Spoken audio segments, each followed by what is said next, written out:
अस्सलाम वालेकुम प्यारे बच्चों, उम्मीद है कि आप खैरियत से होंगे। और आज का जो हमारा क्लास है वो 8th है, सब्जेक्ट मैथमेटिक्स, एक्सरसाइज 6.1 और क्वेश्चन नंबर 3 हम करने जा रहे हैं। प्यारे बच्चों, क्वेश्चन नंबर 3 है the squares of which of the following would be odd numbers. प्यारे बच्चों, यहाँ पे कुछ पार्ट दिए गए हैं, हमें बोलना है किन का स्क्वायर, किन नंबर्स का स्क्वायर ऑड नंबर आएगा।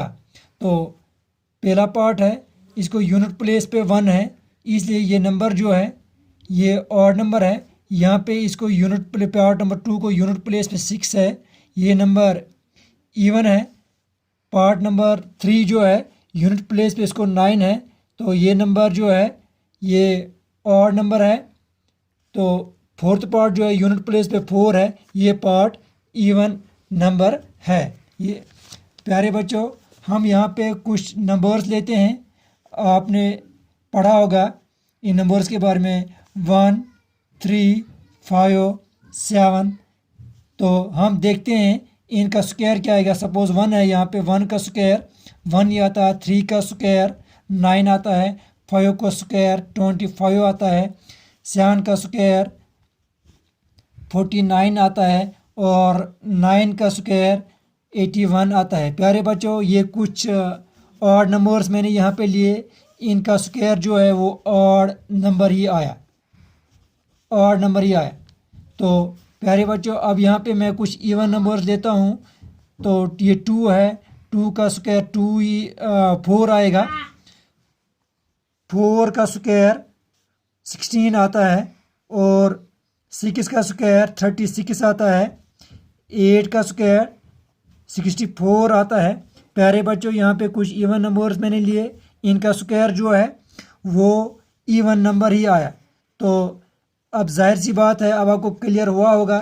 तो अब आप बोल सकते हैं इस क्वेश्चन में पहला पार्ट जो है क्वेश्चन नंबर 3 का पहला पार्ट, अब आप बोल सकते हैं इसको क्या आएगा।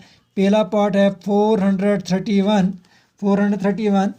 तो इसका हम सॉल्यूशन लिखेंगे, दिस नंबर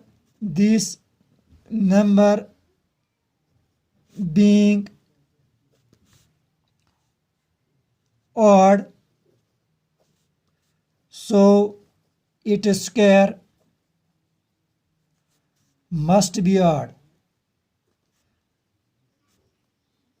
प्यारे बच्चों, ये नंबर जो है ये ऑड नंबर है, इसका स्क्वायर जो है वो ऑड ही आएगा। अब दूसरा पार्ट हम देखते हैं, दूसरा पार्ट क्या है। दूसरा पार्ट है 2826। हम यहाँ पे इसका जवाब लिखेंगे, दिस नंबर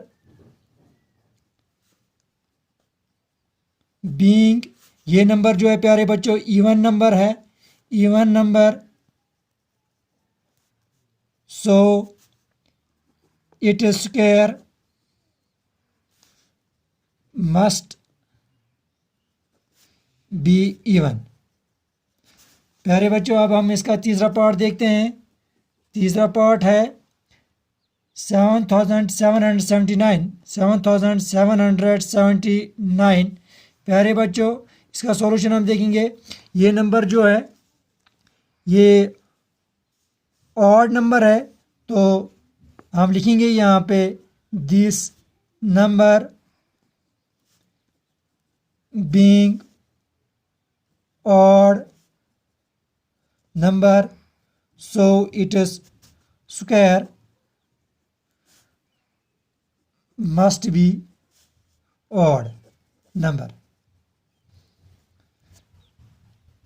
प्यारे बच्चों, अब इसका फोर्थ पार्ट है, आखिरी पार्ट है 82004 है। तो ये नंबर जो है ये भी इवन नंबर है, तो इसका स्क्वायर जो है वो इवन नंबर ही आएगा। तो हम इसको लिखेंगे, this number being even, so its square must be even. तो इसका स्क्वायर जो है वो इवन ही आएगा। प्यारे बच्चों, अब यहाँ पे क्वेश्चन नंबर 4 को देखिए आप। क्वेश्चन नंबर 4 है observe the following pattern and find the missing digits. आप इस पैटर्न को गौर से देखिए, यहाँ पे पैटर्न बनाया है आपकी किताब पे, तो यहाँ पे इसको हमें फिलअप करना है जहाँ पे ये खाली है। तो मैंने ये पैटर्न यहाँ भी बनाया है। तो आप देखिए इस पैटर्न को, क्वेश्चन नंबर 4 का जो पैटर्न है जहाँ पे खाली है वहाँ पे ये हमें भरना है।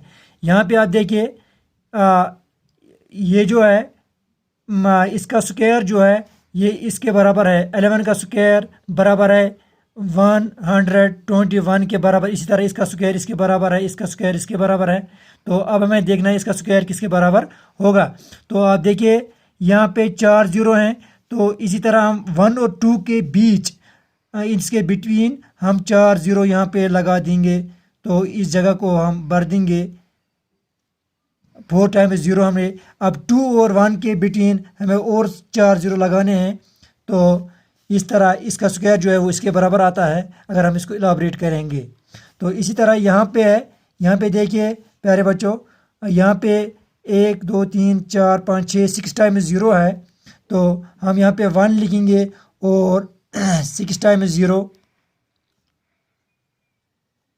फिर 2, यानी 1 और 2 के बिटवीन 6 टाइम्स ज़ीरो है, और फिर 2 और 1 के बिटवीन हम यहाँ पे और 6 ज़ीरो लगाएंगे, 6 टाइम्स ज़ीरो और 1, यानी 1 और 2 के बिटवीन 6 ज़ीरो और 2 और 1 के बिटवीन 6 ज़ीरो। यानी अब इसको अगर इलाबरेट करें तो वो इसके बराबर, इसका स्क्वायर इसके बराबर आता है।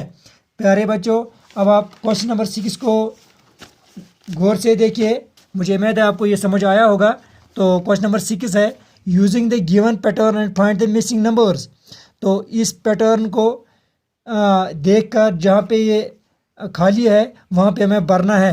तो ये है यहाँ पे 1 square plus 2 square plus 2 square is equal 3 square, 2 square plus 3 square plus 6 square is equal 7 square, 3 square plus 4 square plus 12 square is equal 13 square, 4 square plus 5 square is equal to dash square is equal 21 square, 5 square plus dash square plus 30 square is equal 31 square, 6 square plus 77 square is equal dash square is equal to dash square. प्यारे बच्चों, आप इस pattern को गौर से देखिए। यहाँ पे इन दो का प्रोडक्ट जो है वो यहाँ पे लिखा है, यानी 2 1 2 2 2 और 1 को आपस में ज़रब दिया है, वो 2 का स्क्वायर है। तो यहाँ पे 3 और 2 को ज़रब दिया है, वो 6 के बराबर आता है। यहाँ पे 4 और 3 को ज़रब दिया है, इनका प्रोडक्ट वो 12 आता है। तो अब यहाँ पे ये 2 है, 2 को ऐड 1 किया है वो 3 आता है। यहाँ पे 6 को ऐड 1 किया है तो वो 7 आता है। 12 को ऐड 1 किया है वो 13 आता है। इसी तरह हम आगे इस पैटर्न को करते जाएंगे। प्यारे बच्चों, हम देखेंगे जहाँ पे ये खाली है तो यहाँ पे 4 square plus 5 square is equal, इसको हम देखते हैं, is equal to dash square is equal to 21 square. प्यारे बच्चों, इसका मतलब इन दो का प्रोडक्ट हमें यहाँ पे लिखना है। तो जैसे पैटर्न से हमें ये समझ आता है तो वो आएगा 20 स्क्वायर। तो 20 को ऐड 1 करेंगे तो वो 21 का स्क्वायर आता है। तो इसी तरह यहाँ पे 5 स्क्वायर है, 5 square plus dash square plus 30 square is equal 31 square. प्यारे बच्चों, यहाँ पे 5 स्क्वायर है।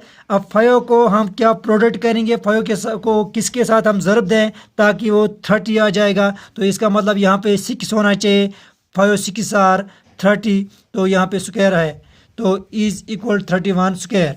आप आखिरी इसका 6 स्क्वायर है प्लस 7 स्क्वायर है is equal to dash square is equal to dash square.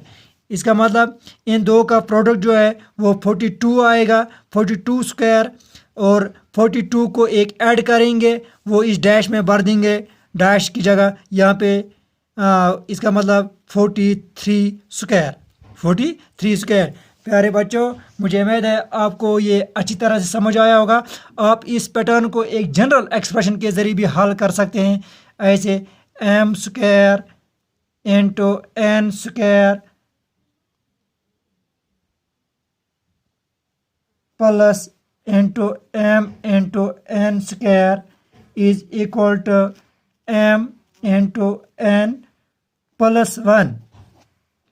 प्यारे बच्चों, m square M square into N square, M square into N square, इन दो को ज़रब देना है तो वो एम इंटू एन स्क्वायर के बराबर आता है। तो वो बराबर होता है ब्रैकेट एम इंटू एन, यानी इन दो का ज़रब 7 6 are 42 प्लस एड जब 1 करते हैं वो 43 के बराबर आता है। तो इस जनरल एक्सप्रेशन के ज़रिए भी आप इसको हल कर सकते हैं। मुझे उम्मीद है आपको ये अच्छी तरह से समझ आया होगा। Thank you. अस्सलाम वालेकुम।